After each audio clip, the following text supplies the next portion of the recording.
And hello, my friends, with Caden McFarland, Al Jerkins. We finally made it to the stadium and found some shade, thanks to Pale taking care of Ale. Pale and Ale. It's our new name. We're going on the road with that. Yeah, the heck with the rant. Love it. How great is this? You think back 1 year ago when OU had lost 5 games. They lost 40-6 to this Clemson team in the Russell Athletic Bowl. And let's be honest, we were talking about, is this the beginning of the end for Bob Stoops? And now here we are, 2 wins from national championship number 8. Remember, before the season started, we were thinking there's no way OU's going to be in this scenario. And then after the Texas game, we thought our process was confirmed.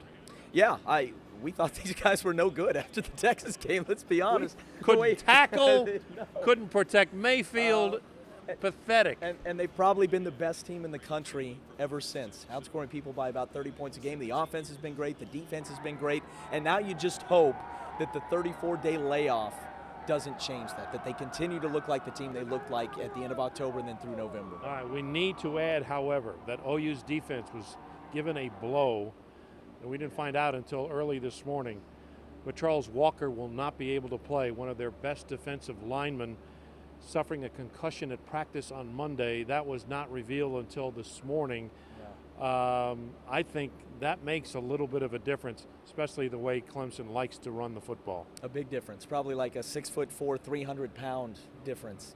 He's, I think, their best defensive lineman. 10 tackles for loss this year. I think he's the best as far as a combination of against the run and against the pass. Charles Walker is a fantastic player for this OU team. They've got some other linemen, but boy, facing Clemson and Wayne Gallman, a running back who is fantastic, and then Deshaun Watson, who as a runner, and he likes to run in these really big games, he's fantastic as well. They're taking on a really good Clemson rush offense, and this is going to be tough to replace. Let me add this. The weather is not exactly chilly. So depth on the defensive line when you face a Clemson team is going to be paramount. And to me, this just takes one great player out of that depth mix. Yeah, I like what OU's defense has done a lot. They haven't faced a dual threat quarterback like Deshaun Watson yet. And it sounds like we're really negative with regard to the Sooners, but we're just trying to say this Clemson team is really, really good, and they are deserving of being number 1 in the country, regardless of what Vegas says about this game. Now, that said, OU's got a good player for every good player Clemson has. And I think that all starts. You and I both love Sterling Shepard and Samaje Perine. I mean, we love those guys. But the quarterback's the most important player on the field, and Baker Mayfield has been so good this year. He's going to have to be good today, but we fully expect it after the year we've seen, correct? Yes, no question. And his attitude, his this close to being over-the-top cocky. Sure. But quarterbacks need to be that way in certain circumstances. Absolutely. And this is one of those circumstances. Got a little Joe Namath in him, doesn't he? Yeah, that's cool. You know how long I've been watching the Orange Bowl as a fan? Yeah, that's right. This is online only. We can go as long as we want. Right, okay. Now, this was not the stadium where you grew up watching the Orange Bowl, but you've been to a bunch of these. Our Christmas presents used to be the North-South Shrine game. Yeah. Because we spent the winter in Florida because of my dad's business, horse racing. Yeah. So he would leave tickets for the North-South Shrine game, so we went to the Orange Bowl Stadium all the time. But we'd go to occasional Orange Bowls if we could get tickets. And my first memory of watching OU play was when they faced Tennessee in the Orange Bowl. Okay. And then after that, Joe Namath and the goal line stand by Texas was my favorite memory of the Orange Bowl. So this is kind of like my second home, this thing. That was a classic game, by the way, the Joe Namath. And the Orange Bowl is classic as well. And I'm glad we've got a good matchup because they had some dogs over the last 10 or 12 years, like Georgia Tech versus, I can't remember who they were playing. Anyway, but the Orange Bowl is classic. It's been around forever. It was the first one in prime time. The Orange Bowl matters, and nobody's played in it more than OU. 20 of them this will be, more than anybody in the country. 5 times they have played in the Orange Bowl and gone on to win the national title. This could be number 6. Now, they lost in a national title game in 2008 against Florida and then 2004 against USC. We won't even speak of that game. But 2000, they beat Florida State in the Orange Bowl and won the national title. And Bob Stoops thinks this team is a lot like that one. I'm wondering if they could turn it up just a little louder for us, please. We're here so early, they're rehearsing right now. So, that's how you know you're working louder, come on, louder. All right. Hey. So the 2000 game, you were there. Does that team remind you of this one? This team remind you of that one, I should say? You know, I'm wondering at the quarterback position, Josh Heupel wasn't Baker Mayfield-esque, but he was good enough. Mayfield is healthy. Heupel was really hurt. Sure. But how Heupel just ran the team. Now, OU didn't score a lot of touchdowns in that game, but they had long drives and they got points out of it. They didn't come up empty. Took a lot of clock, gave the defense a lot of rest, and obviously Florida State was 13 to 14-point favorite, and they didn't score an offensive point. That team started the season number 19 in the AP Top 25, and this team started the season number 19 in the AP Top 25. Nobody bounces back from losses or down seasons quite like Bob Stoops, and he's 2 wins away from doing it in the ultimate way. Stoops has more experience in the coaching department here. Sweeney, as outspoken as he is, this is kind of new for him.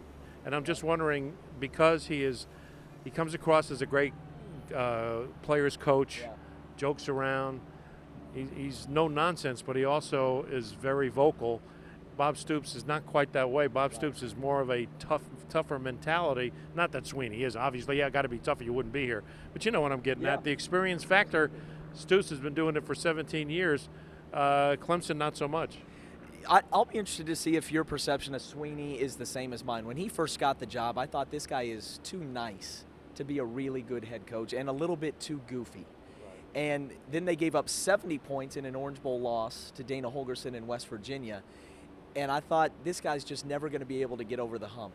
And from that time, all he's done is recruit really great players, coach them up really well, and I think exceed expectations. I've had to change my opinion of who Dabo Sweeney is as a coach, so I don't want to underestimate him tonight. Everything you said's right. Bob Stoops has been here, and he's been here several times. Dabo Sweeney never has. His team never has. His fan base doesn't even expect it in the same way that OU does. But I'm not going to underestimate this guy anymore. I think he's a really, really quality football coach. All right, let's wrap this up by talking about a couple of the key matchups, or maybe the biggest key.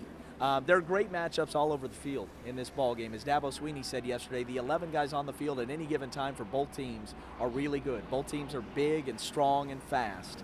Baker Mayfield v. Deshaun Watson at quarterback. I think both are really, really good, and the guy who plays better probably leads his team to victory. So that's pretty clear-cut and simple. What else do you like? OU's running game versus the Clemson defense. Shaq Lawson is as good as any defensive end in the country against the run. Samaje Perine and Joe Mixon are special. You could go on and on. Sterling Shepard versus Mackenzie Alexander, one of the best cornerbacks in the country. And man, we love Shepard. And in fact, as good as Alexander is, I bet you Shepard has a big night tonight. To me, the biggest key is what secondary can tackle, because I think there's going to be a lot of open field tackling to be done in this football game because of the way both quarterbacks play, and I just think there's going to be a lot of plays beyond the line of scrimmage where I think it's kind of like the old days, defending the wishbone. The corners got to come up and make some tackles, and the safeties have to come up and make some tackles. I really think that that's a key. Whatever defensive backfield can come up with some key tackles is got a great chance to win this football game. I agree with you. I've said Clemson all along in a close one. I'll stick with it because of Deshaun Watson as a dual-threat quarterback. Until I see Mike Stoops' defenses defend that a little bit better, I'm going to go Watson. But I got to tell you, as we've gotten closer to the game, I really think this OU team might be focused more than Clemson. No suspensions for OU. Clemson had to suspend 3 players, including one of their best wide receivers. And I'm just wondering if Clemson isn't every bit as good as Oklahoma, but Oklahoma's a little more dialed in. I think the experience, OU. I think speed to a certain degree, Clemson. I think the overall capacity of the quarterback, a slight edge to Watson. And that's where I'm going to. And I'm taking last year's game completely out of the equation because I don't think because the 2 quarterbacks weren't there last year, and both coaches admit the reason their team is better this year than last year is the quarterback play. Absolutely. All right, boss. This was fun. Yeah. This will be fun. We can't wait to tell you guys about it tonight at 10. And hopefully the Oklahoma Sooners will win, and we'll be heading to Phoenix in a few days. All right. Hopefully my voice comes back before that happens. You'll be good. Just drink plenty of vitamin C after the game today. You'll be good tomorrow. I'm in the right place for vitamin C. All right, enjoy the game, everybody. We'll see you tonight at 10.